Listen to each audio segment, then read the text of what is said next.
Hello friends, முத்து மீனா பிடிச்சவங்க ஒரு like போடுங்க, நம்ம சேனலை சப்ஸ்கிரைப் பண்ணிக்கோங்க.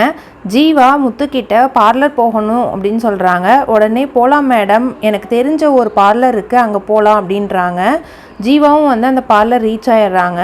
அங்கே ரோஹிணி ஜீவாவை பார்த்துட்டு இவங்களை எங்கேயோ பார்த்த மாதிரி இருக்கே அப்படின்ட்டு யோசிச்சுருக்காங்க. அப்போ மொபைல் எடுத்துட்டு அந்த ஃபோட்டோவை செக் பண்ணி பார்க்குறாங்க. பார்த்தா ஜீவா. உடனே ரோஹிணி மனோஜுக்கு கால் பண்ணிவிட்டு சீக்கிரம் வாங்க, ஜீவா இங்கே தான் இருக்காங்க அப்படின்றாங்க. மனோஜும் ரீச் ஆகிடுறாங்க. அங்கே ஜீவா கண்ணாடிக்கு முன்னாடி நின்றுட்டு மேக்கப் பண்ணுறதுக்காக சொல்லிட்டு இருக்காங்க. ஜீவாக்கு கண்ணாடி வழியா மனோஜ் நிற்கிறத தெரியும். உடனே எழுந்திரிச்சு நின்றுட்டு ஷாக் ஆயிடுறாங்க. நீ எங்கே இங்கே அப்படின்னு சொல்லிட்டு ஜீவா கேட்குறாங்க. மனோஜ் இருந்துக்கிட்டு இதை நான் உங்ககிட்ட கேட்கணும், நீ எதுக்கு இங்கே வந்த அப்படின்றாங்க. மனோஜ் 27 லட்ச ரூபா காசு கேட்குறாங்க, என்னால் கொடுக்க முடியாதுன்றாங்க. உடனே ரோஹிணி லெஃப்ட் அண்ட் ரைட் வாங்கி விடுறாங்க. நீ இந்த காசுக்காக தான் லவ் பண்ணியா, இந்த 27 லட்சத்துக்காக தான் லவ் பண்ணிட்டு ஏமாத்திட்டு நீ கனடா போனியா அப்படின்றாங்க.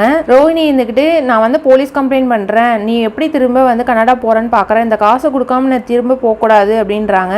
என்னதான் இருந்தாலும் ரோஹிணிக்குள்ள ஒரு பயமாக தான் இருக்கும். ஏன்னா ஏற்கனவே ஜீவாவும் மனோஜும் லவ் பண்ணாங்க, அதனால திரும்ப ஏதாவது கனெக்ட் ஆகிடுமோ அப்படின்னு உள்ளுக்குள்ள ஒரு பயமாக தான் இருக்கும். பார்க்கலாம் ஃப்ரெண்ட்ஸ் என்ன நடக்குதுன்னு. நம்ம சேனலை பிடிச்சிருந்தா சப்ஸ்கிரைப் பண்ணிக்கோங்க.